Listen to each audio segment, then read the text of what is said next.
Waktu dan tempat dipersilakan kepada Pastor Hans. Baik, selamat malam Bapak Ibu, saudara-saudari yang terkasih. Shalom. Shalom. Tuhan sertamu. Dan sertamu juga. Pada malam hari ini kita berjumpa lagi dalam sekolah kerahiman bersama Suster Faustina. Dan kita masih pada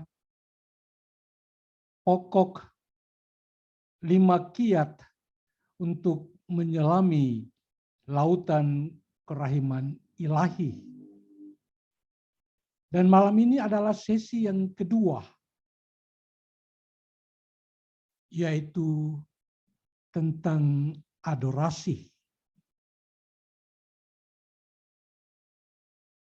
Adorasi sebagai cara untuk kita menyelami lautan kerahiman ilahi.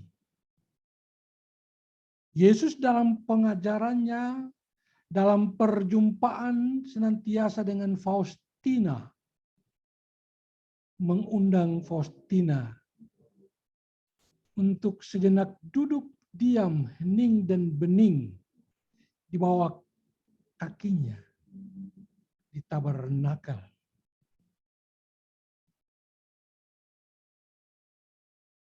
Dan oleh karena itu pada malam hari ini kita akan belajar bagaimana Faustina mengikuti permintaan Yesus dan belajar untuk menyelami lautan kerahiman ilahi.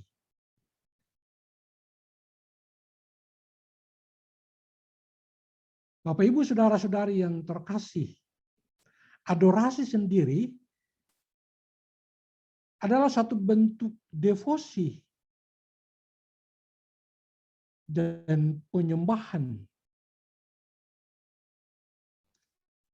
terhadap Yesus Kristus dalam sakramen Maha Kudus.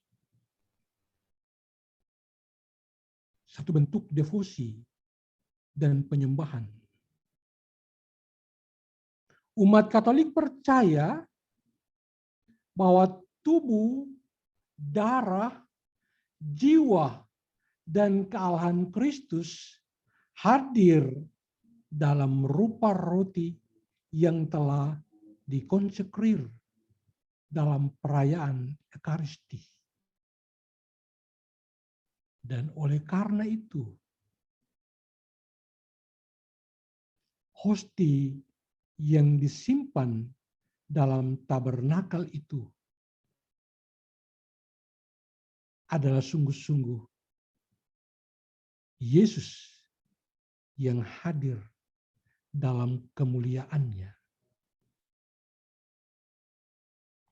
Adorasi merupakan rangkaian meditasi yang terdiri dari doa dan sembah sujud yang bisa dilakukan secara bersama-sama, komunal, sebagai satu keluarga atau kelompok, tetapi juga dapat dilakukan secara personal, yang sering disebut sebagai visitasi, kunjungan pribadi,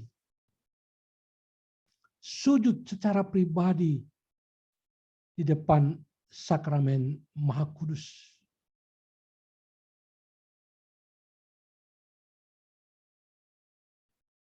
Adorasi sebagai rangkaian meditasi, doa, dan sembah sujud di hadapan sakramen Maha Kudus ini adalah kelanjutan dari penghayatan Ekaristi.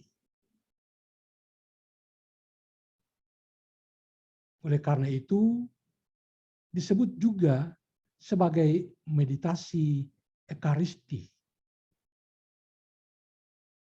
Bapak Ibu, saudara-saudari yang terkasih.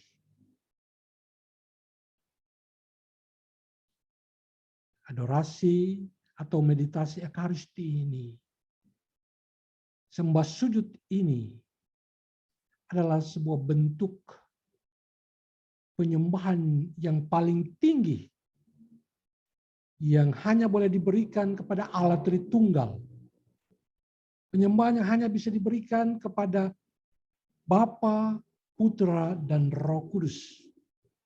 Dan oleh karena itu disebut sebagai latria, penyembahan yang paling tertinggi dan paling agung. Maka Bapak Ibu Saudara-saudari yang terkasih, kalau selama ini kita mengabaikan, bahkan kita lupa untuk mengadakan adorasi, baik secara komunal, keluarga, atau secara pribadi, berupa visitasi, sebetulnya kita mengabaikan sesuatu yang sangat luar biasa. Sembah sujud yang sangat mulia, yang sangat agung, yang hanya boleh diberikan kepada Allah Tritunggal.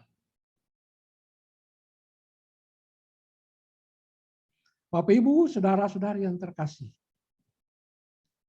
sebagai sebuah sembah sujud yang diberikan kepada Allah yang bersemayam, yang tinggal dalam tabernakel. Oleh Faustina,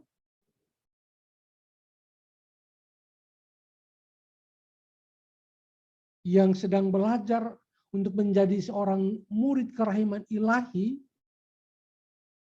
yang sedang ingin mendalami dan menyelami, mengalami lebih dalam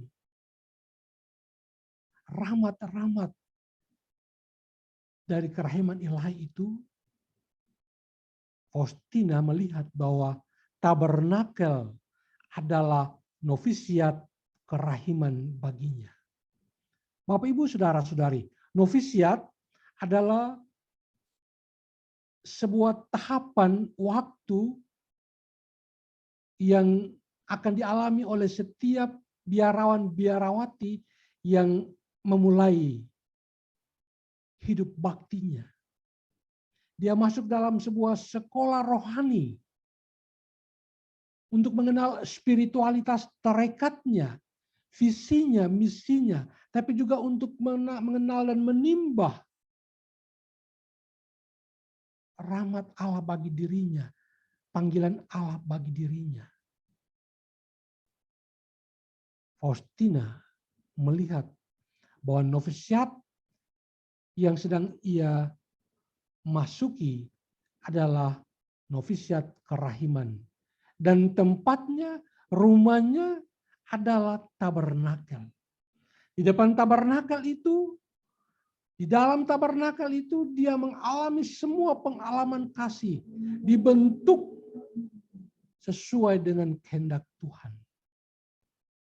Maka tidak heran Faustina berkata, setiap hari aku akan menghadiri kuliah di kakimu.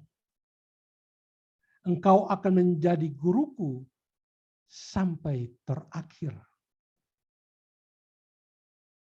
Setiap hari aku akan menghadiri kuliah di kakimu. Sebagai seorang novis yang baik, yang ingin belajar tentang kerahiman ilahi, menyelami dan mengalami. Kenapa Faustina ingin setiap hari kuliah di kaki Yesus? Karena Yesus sendirilah yang telah memanggilnya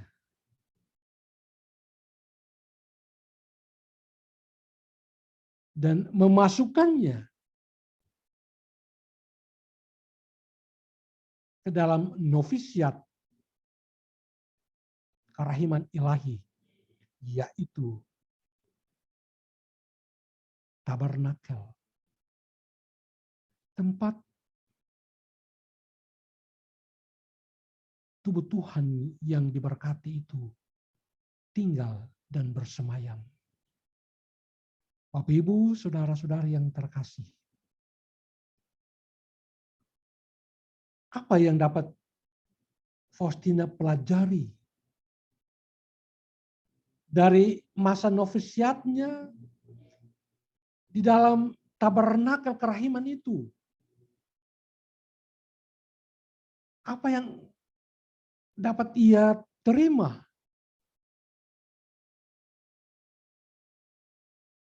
Yang pertama, Bapak Ibu Saudara-saudari, yang ia peroleh dari novisiat kerahiman di depan tabernakel itu ialah intimacy, sebuah keakraban, sebuah kedekatan, sebuah kedalaman kehadiran antar dua hati.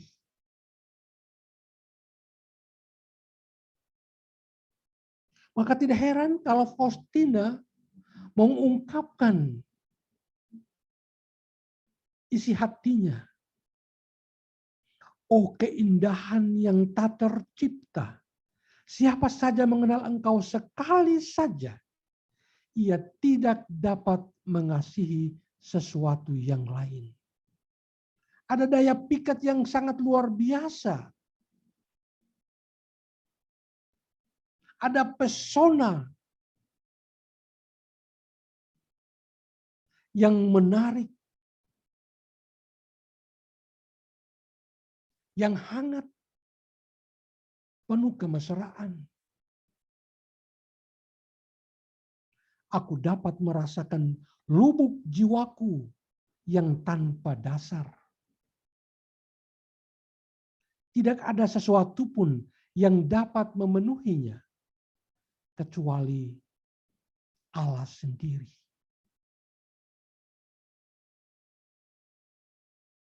Dia merasa bahwa duduk di hadapan sakramen Maha Kudus ada sebuah pengalaman yang tak dapat dibayangkan. Ada sebuah kedekatan yang begitu luar biasa. Ada kehangatan. Ada kedalaman yang menembus. Bahkan Faustina mengatakan, lubuk jiwaku seakan-akan tanpa dasar. Aku merasa bahwa aku tenggelam di dalam dia seperti sebutir pasir dalam samudra yang tak terduga dalamnya. Bapak, Ibu, Saudara-saudari,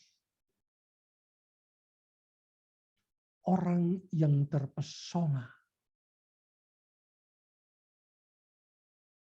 di depan sakramen Maha Kudus. Di gereja kita ada tabernakel, bahkan juga ada kapel-kapel kecil di biara-biara. Tapi sayang,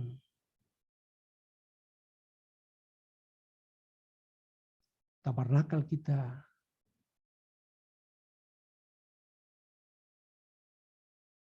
jarang dikunjungi. Yesus sahabat yang kesepian, seakan-akan terkurung dalam kotak yang dingin, diabaikan oleh orang-orang yang ia selamatkan, yang ia bayar dengan darahnya sendiri. Maka Faustina berkata, andai sekali saja engkau mengenal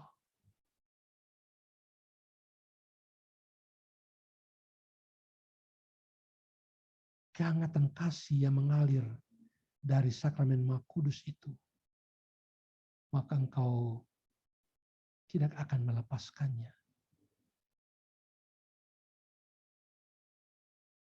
Bapak, Ibu, Saudara-saudari yang terkasih, aspek lain yang Faustina belajar dari novisiat kerahiman, yakni tabernakel, tempat Allah tinggal dan bersemayam itu,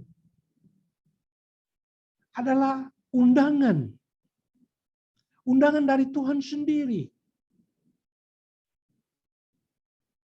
Yesus berkata kepada Faustina, Aku tinggal di dalam tabernakel sebagai raja kerahiman. Aku ingin melimpahkan rahmatku kepada jiwa-jiwa.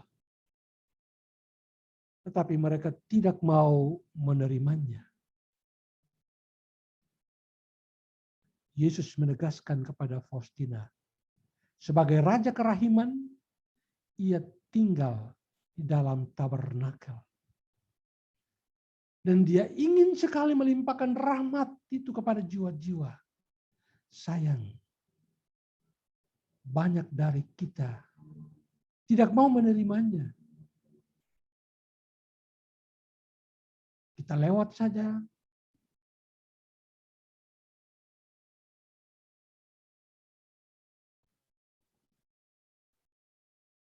Kepada Faustina, Yesus berkata,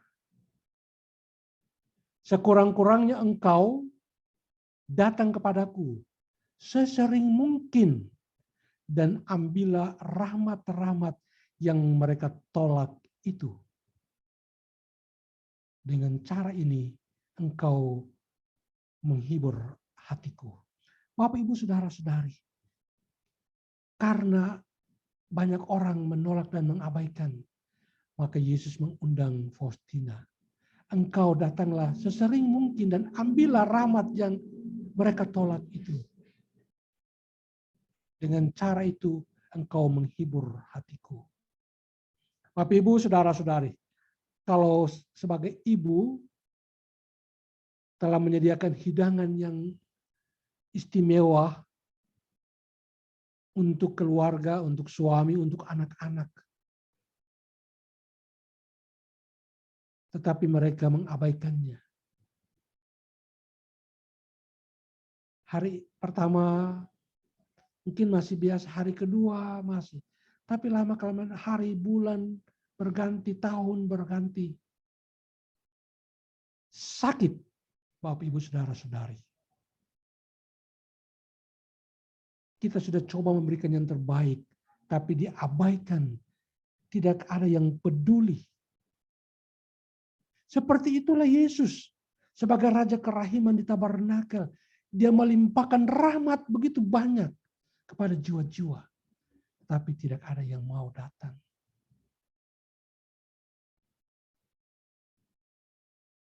Yesus sedih. Hanya ada satu cara untuk menghibur hatinya. Ialah datang sesering mungkin di depan sakramen Maha Kudus. Dan ambillah rahmat-rahmat itu. Dengan cara itu kita menghibur Yesus.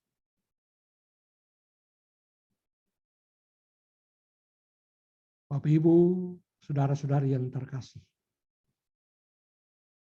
Aspek lain yang juga Faustina belajar dan Faustina mau agar kita juga ikut belajar ialah aspek waktu.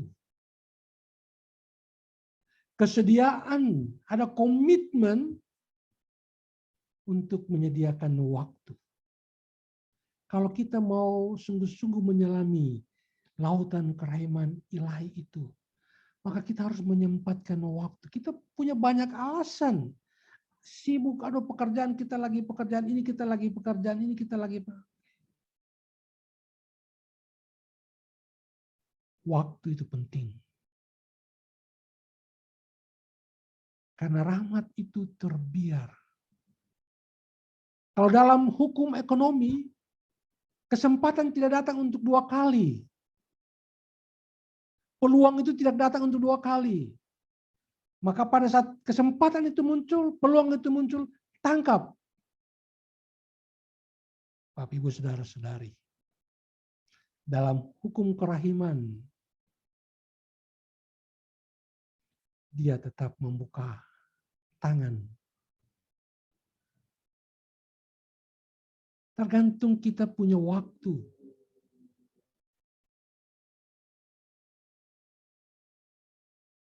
Faustina berkata, aku akan menghabiskan semua waktu luangku di kaki Tuhan dalam sakramen Maha Kudus. Pada kaki Yesus, aku akan mencari terang, penghiburan, dan kekuatan. Tempat curhat, tempat berkeluh kesah.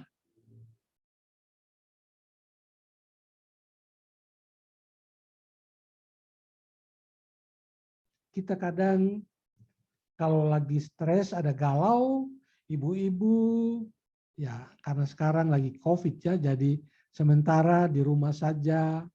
Tapi biasanya kalau tidak COVID, ngopi, senam, grup jogging, sambil ngerumpi. Kita menghabiskan waktu untuk hal-hal itu. Tapi kita kurang menghabiskan waktu untuk duduk di bawah kaki Yesus. Mencari terang, penghiburan, dan kekuatan.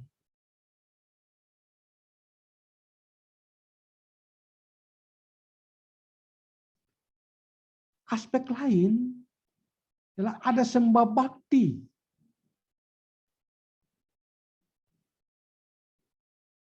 Oh hosti yang hidup, satu-satunya kekuatanku, sumber cinta dan kerahiman, rengkulah seluruh dunia.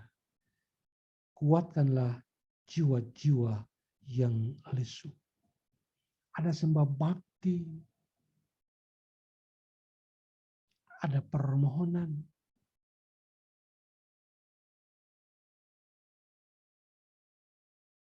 Karena di tabernakal itu,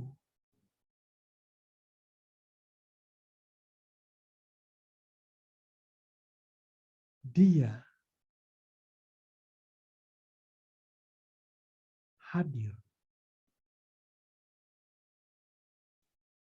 Tubuh, darah, roh, dan kealahannya hadir seutuhnya bagi kita.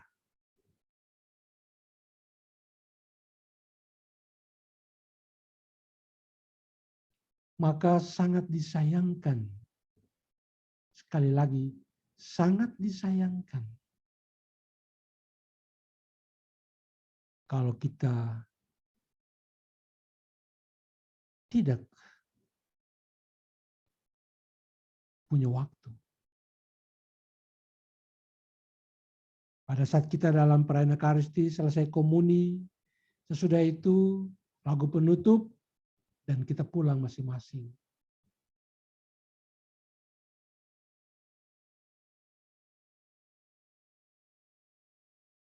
Kita lupa menyapa dia secara pribadi. Mengucap terima kasih. Tuhan, terima kasih. Karena aku telah menerima tubuh dan darah-Mu.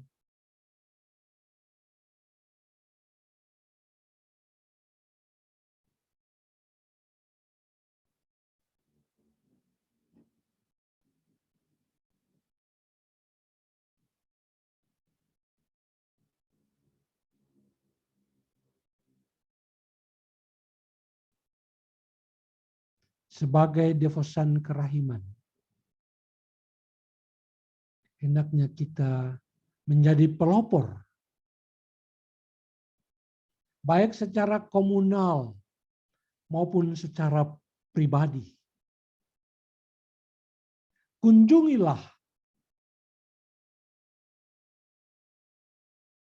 gereja-gereja Anda, kapel-kapel Anda. Mumpung sekarang lagi COVID, gereja sunyi sepi, dan waktu sangat luar biasa tersedia untuk Anda. Duduk, bercerita.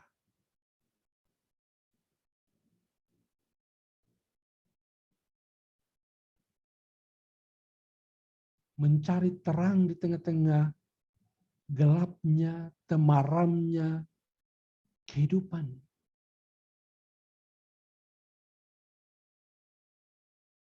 Mencari kekuatan di tengah-tengah lesunya perjalanan hidup.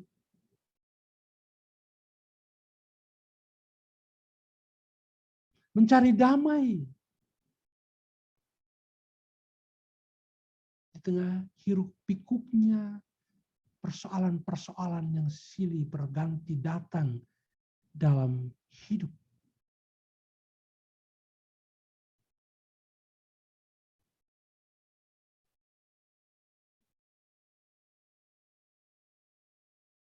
Bapak Ibu, saudara-saudari yang terkasih.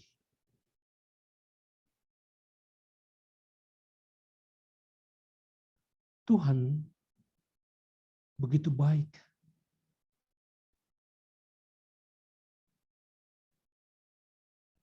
Dia tidak hanya menunjukkan kepada Faustina dan kepada kita tentang hatinya yang penuh dengan belas kasih dan kerahiman ilahi. Tapi dia menunjukkan kepada kita bagaimana cara kita masuk dan menimbah, menyelami, mengalami sebanyak mungkin kekayaan kerahiman hatinya itu.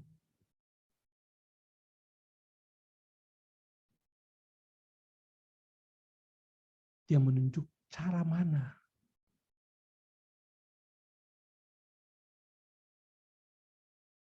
kita buat cara sendiri, kita mencari jalan kita sendiri untuk mau menemukan.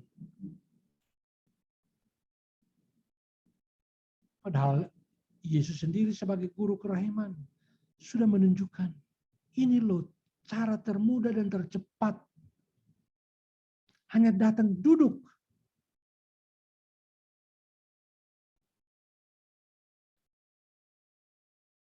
Dan engkau mengalami lautan kerahiman.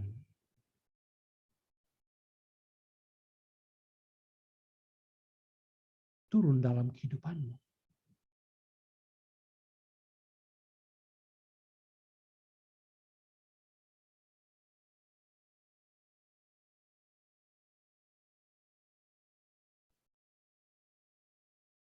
Ada aspek kekaguman di sana.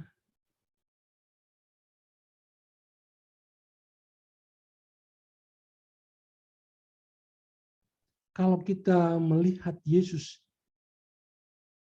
yang bersemayam dalam sakramen Maha Kudus, yang bertakhta dalam tabernakel sebagai Raja Kerahiman. Dia yang agung mulia besar itu.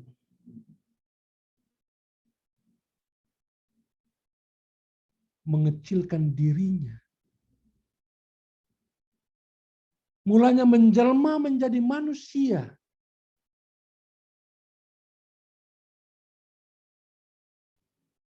Itu belum cukup. Kemudian dia menjelma lagi dari manusia menjadi hosti, sepenggal roti yang rapuh. Tetapi di dalam kerapuhan itu dia ada di sana sebagai Raja Kerahiman. Dengan semua berkat-berkat yang ia sediakan bagi jiwa yang haus. Andai saja ada kekaguman dari kita. Betapa luar biasa Allah kita yang agung mulia itu. Merendahkan dirinya sampai sebegitunya. Terkurung dalam kotak kecil. Mengurung diri dalam sepenggal roti tak beragi yang rapuh. Tapi di sana tubuh, darah, jiwa dan kealahannya secara utuh sebagai Raja Kerahiman.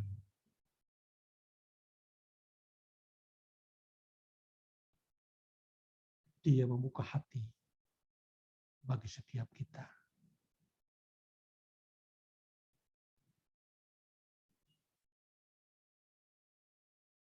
Faustina mengungkapkan kekagumannya. Oh, betapa elok keindahanmu. Ya Yesus mempelaiku, puspa indah yang mengandung embun pemberi hidup bagi jiwa dan darah jiwaku dan dahaga jiwaku. Benamkan diri dalam dikau, karena hanya engkaulah sasaran kerinduanku. Usahaku, satukanlah aku seerat mungkin dengan dirimu, dengan Bapa dan dengan Roh Kudus.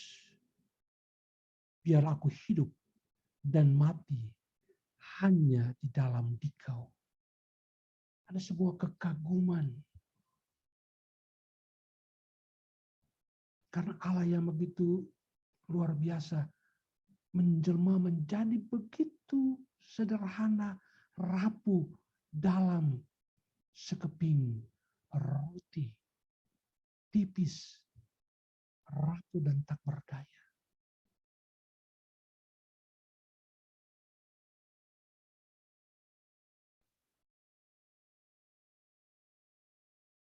Bapak, Ibu, Saudara-saudari.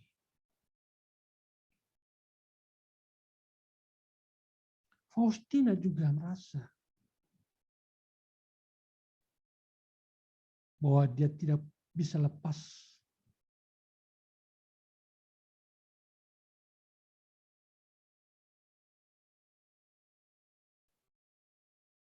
ada kerinduan yang mendalam yang selalu menarik dia untuk harus selalu datang berjumpa secara pribadi.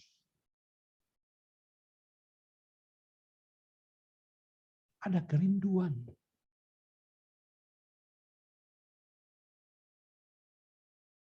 Dalam kerinduannya itu, Faustina menulis, Yesusku, sungguh aku tidak tahu bagaimana aku hidup tanpa engkau. Rohku berpadu dengan rohmu, dan tidak seorang pun dapat sungguh memahami hal ini.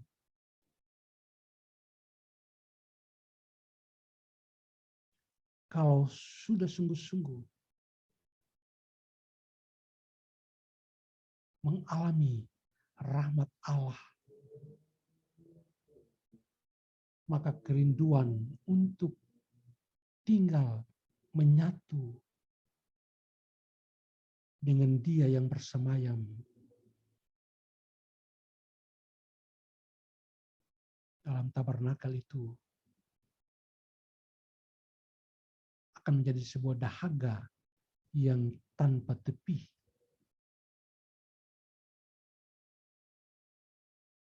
Orang harus lebih dulu hidup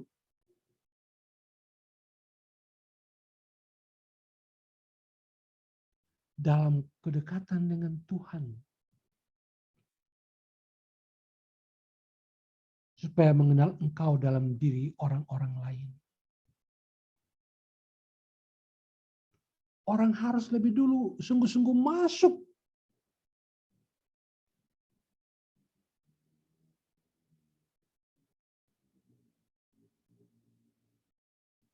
baru dia bisa mengenal orang lain.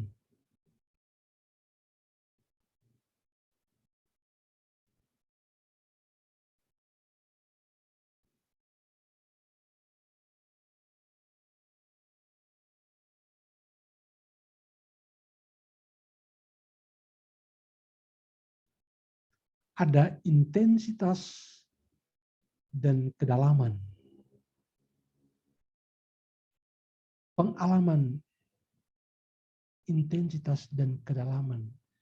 Semua waktu luangku akan kugunakan bersama tamu ilahi dalam jiwaku. Aku akan menjaga keheningan batin sehingga Yesus dapat beristirahat dalam hatiku.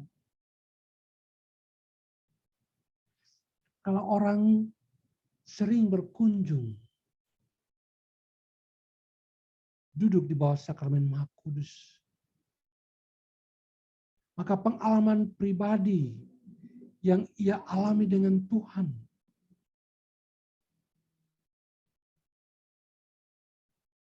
akan membuat dia, jiwanya, batinnya menjadi hening. Karena dia tahu bahwa Yesus sedang beristirahat di dalam hatinya.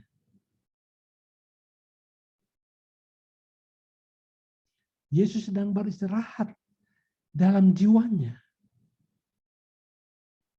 Maka dia tidak akan membiarkan apapun juga mengganggu pikirannya, hatinya, pikirannya, dan jiwanya.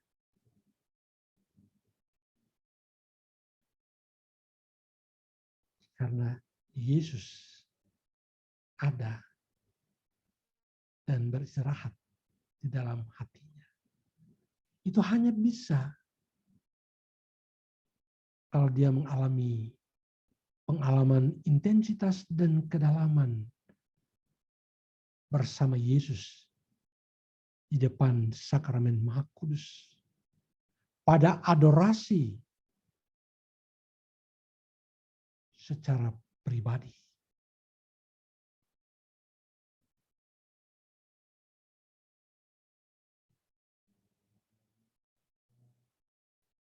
Ada aspek kemesraan di sana.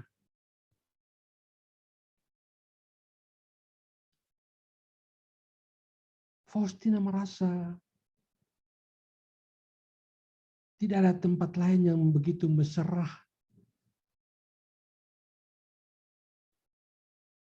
seperti yang ia alami.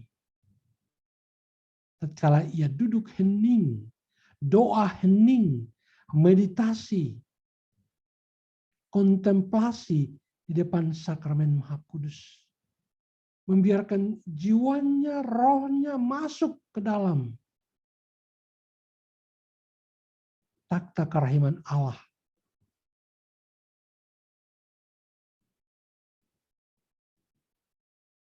Faustina berkata, kasih sedang membanjiri jiwaku. Aku tercebur dalam samudra kasih. Aku serasa jatuh pingsan dan sama sekali menghilang di dalam dia.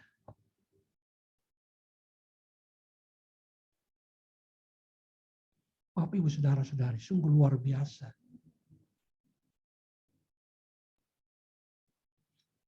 Di depan sakramen Maha Kudus itu seperti seorang bayi yang tidur lelap di pangkuan ibunya.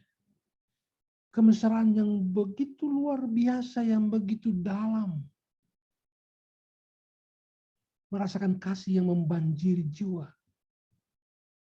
Seakan-akan tercebur dalam samudra kerahiman ilahi. Saya rasa jatuh pingsan dan sama sekali menghilang di dalam dia.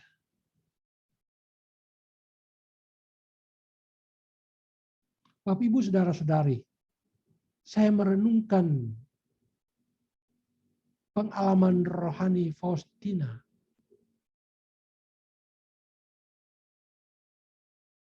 Di novisiat kerahiman ini, di depan tabernakel ini, saya sendiri sebagai seorang imam juga merasa bahwa saya mesti belajar lebih banyak lagi. Duduk hening di depan sakramen Maha Kudus. Tanpa kata.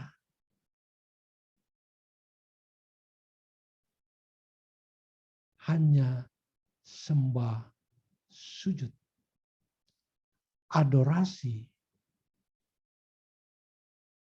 to adore, memuja.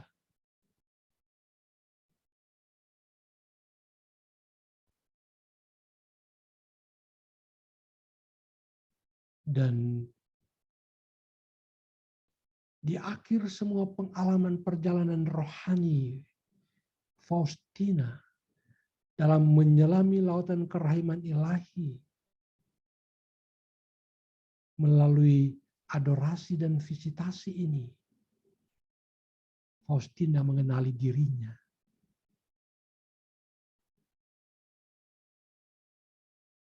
Faustina mengenali dirinya. Pada saat dia merenungkan Allah yang luar biasa itu, yang meninggalkan kealahannya menjelma menjadi manusia, hidup selama 33 tahun di dunia, dan mengakhiri kehidupannya secara tragis di jalan salib. Allah yang sama sekali lagi merendahkan dirinya menjelma dalam sekeping roti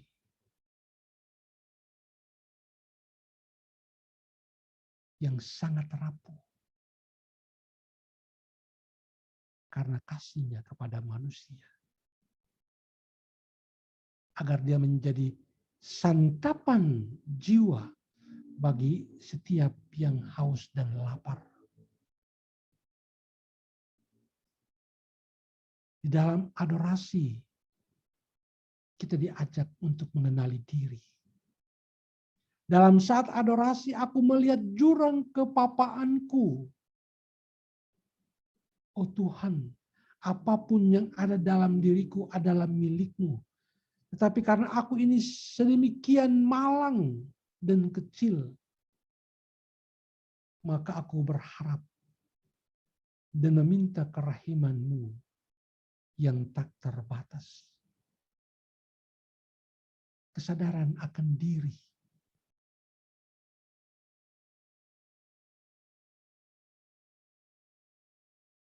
Kalau Allah yang begitu luar biasa bisa menjelma menjadi manusia dan saat ini tersembunyi dalam hosti yang kecil itu, Allah yang sama dapat melakukan apa saja bagi orang percaya.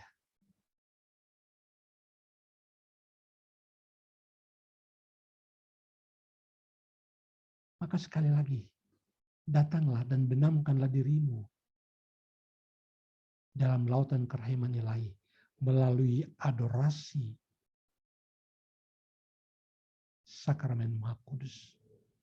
Duduk bersimpuh di depan tabernakel.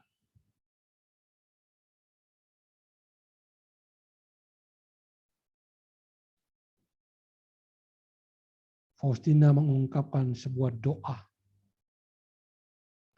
Yesus, sahabat hati yang kesepian. Engkaulah tempat perlindunganku. Engkaulah damaiku. Engkaulah keselamatanku. Engkaulah kekuatanku di tengah pertempuran dan di tengah samudra keraguan-raguan. Engkaulah sinar cemerlang yang menerangi jalan hidupku. Engkau adalah segalanya bagi jiwa yang kesepian. Bapak, Ibu, saudara-saudari.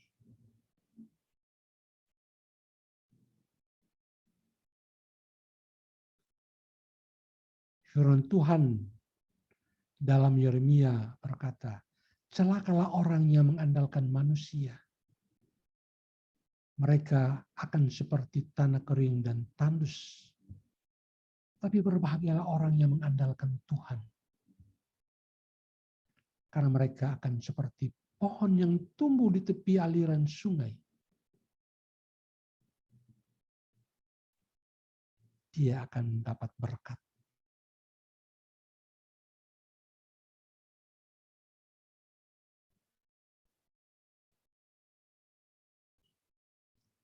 Yesus, sahabat hati yang kesepian, selalu merindukanmu, saudara-saudari.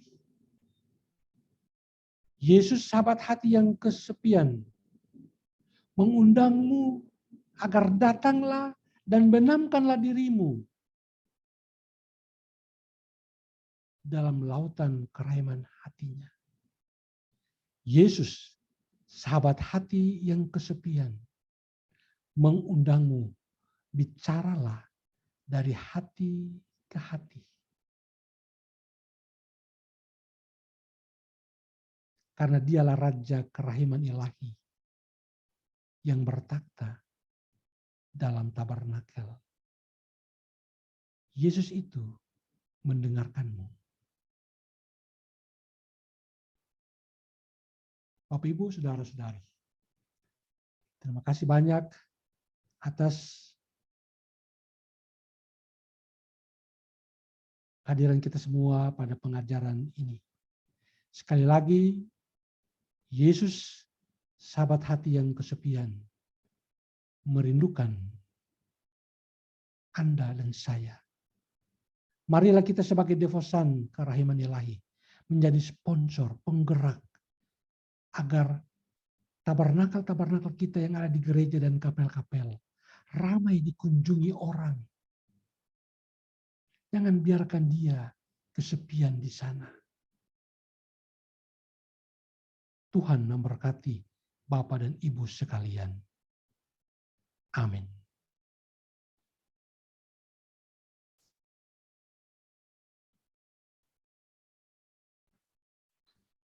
Amin.